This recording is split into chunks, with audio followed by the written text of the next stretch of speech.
in the last video, it cut off on me, so what I did was I just took the vice grips and went around it. You know, we got this and that.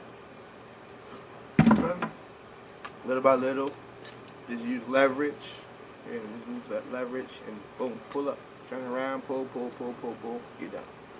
Okay, so my first tutorial, it messed up, and but it went well. So thank you, like, comment, subscribe, and see you in the next one, which will probably be today, because I got some more things I want to show you. It's going to be a real long series, so stay tuned.